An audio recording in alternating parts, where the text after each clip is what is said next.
Hello there, Happy New Year. Hope your family and friends are well. So, I think first of all, what I'd like to thank is Doug B, Damien Andy, and Nathan McFarland.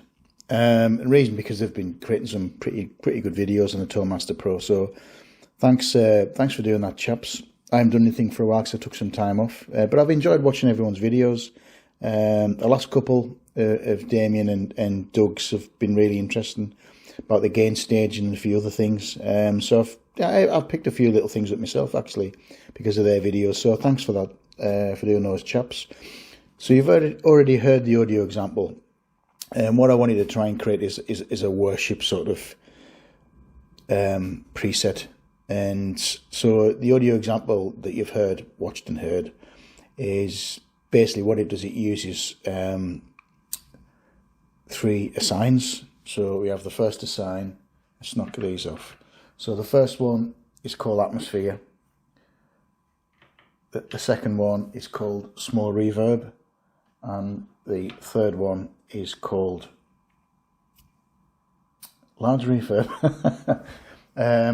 Most of the time, what I'm actually doing is I'm changing between the presets, between the audio example you've heard. Also, I have another preset called amp delay, and that just pops on the memory delay. And all I'm doing with this is using the auto swell, which works really well.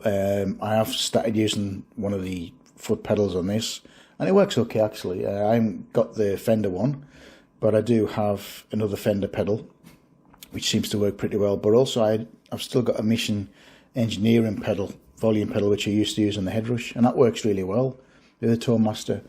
So I am, between each various different swell, I'm toggling on and off the effects, and you get the overall sound of it, and it does sound quite nice. So what I'm going to do is going to jump over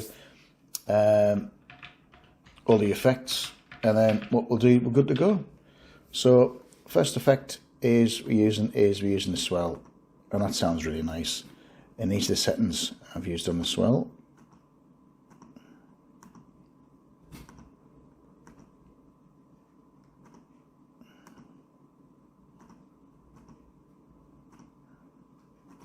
It is a nice effect. It really is a nice effect, actually.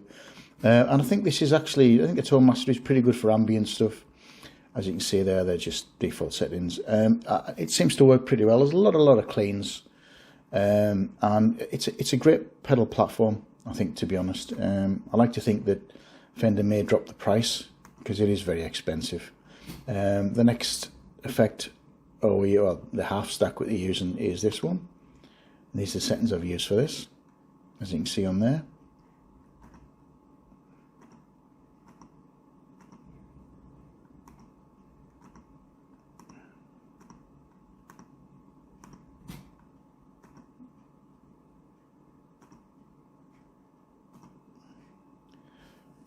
And here's our cabinet.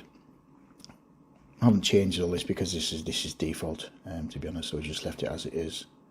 Let's look at our next effect, which is this one, which is nice. They're the settings I've used for this.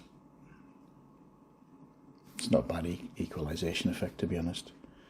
Next one is space delay, which is absolutely lovely.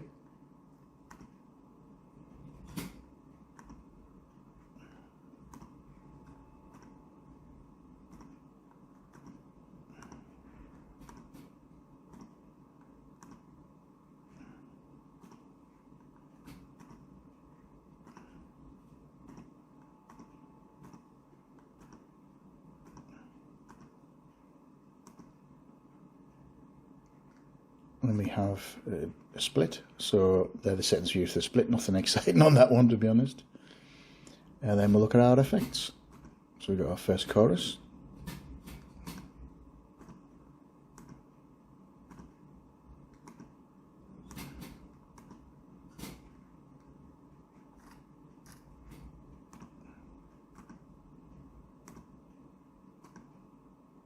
There we go, and I'm going to use our next chorus. Which, there you go, look how exciting is that one. That's the setting we've used for this one, which is fine. We also have another split in the signal chain. That's default, that's, the other one I've adjusted, but this is the default setting. When next effect. This is a lovely effect.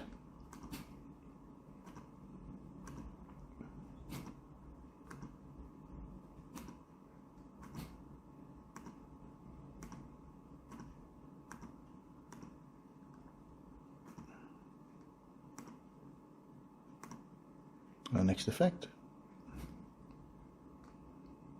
Our first reverb.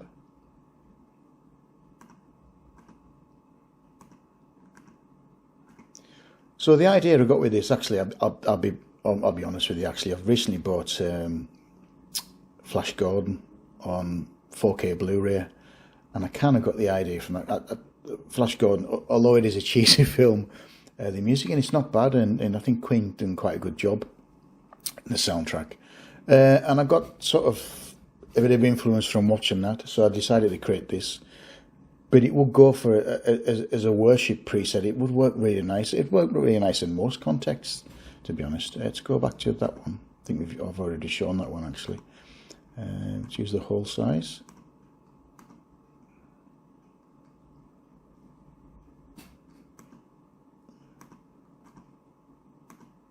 But listen to Doug's last video. Basically, it is right. I mean, I'll be honest with you. A lot of these things are trial and error, and you know, most of mine come from error, and they seem to work out pretty well actually. Another reverb, larger reverb, and you know, again, going back to what the other chaps say, is some of the presets are really good that come with this. I must admit that I think the presets on this were better that came with the Prime, Headrush Prime. Original Headrush presets weren't actually bad at all, but the Prime ones, I didn't think the Prime ones were, you know, up to that much part, to be honest. But the Prime, the presets, the default presets on this are actually pretty good, to be honest. So I'm actually quite impressed. We've got some real good ones there to play about with and customize, obviously. But most of mine I generally now I create them from default, because I've been creating stuff like this for a wee while now on the Boss GT1000 as well. So I get an idea what I'm actually looking for. You do get used to it. More and more you spend time with building presets and effects and such. You do get used to the way they sound and the way they react. Differently when you're playing live, this might be slightly different. I'm looking forward to doing this one in stereo, which I'm hoping to do probably end of March actually. So I'll be doing this in stereo, so I'll use two powered speakers and be interested to see what this sounds like. I'm not sure if I've gone back over these, but if I have, I'll just quickly go through them because I've been rabbiting on. Here we go. And our last effect, which is this, was great. It's a fantastic effect, this. Now this effect also as well is just having this and a half stack works really well as a default setting. As you see on there, there's nothing. This is all default as well. And it's not too bad. Some effects you can add to presets and they just seem to work pretty well. And others you have to maybe adjust to get the right sort of sound, the frequencies and tone that you're looking for. But it just spend a bit of time on these and you can get some really good results. Again, and a bit of grit. And what we'll do next is we'll go over the signs. So as you can see, there's our first one, which is atmosphere, and then the effects on the atmosphere. Next one is small reverb, large reverb. Nothing on that one, really. And we've got the amp delay. I mean, we could, if you wanted to, add the amp, stick the amp on there if you wanted to. But I just left it at that, and that's it. I just did the preset settings as well to 73%. Thanks chaps for doing this. Thanks for doing the gain staging. Thanks Damien and Doug for doing this. They were great videos. So if you haven't watch those videos. They're great. And that's it. So I hope your family friends are well. This is probably one of the last ones I'll probably do of this particular sort of genre, if you want to call it a genre, or ambient sort of thing, and cinematic guitar. I'm going to do some more stuff, but I'll move back onto other things. I'm going to be playing live shortly, so I'm active at the moment. I'm creating stuff for that. But thanks for watching. Thanks for subscribing. So if you like this, click on the like button, subscribe to the YouTube channel. Thanks again, like I said, to Doug Nathan McFarlane and Damien Andy for creating some fantastic videos. And thanks for watching mine, and thanks for comments. I will start popping some stuff up on the cloud. I've managed to get onto the cloud, so what I'll do, I'll probably do that in the week, or maybe the middle of February, I'll start popping stuff up on there. So again, thanks again for watching. Hope your family and friends are well, and have a great weekend. So bye-bye for now.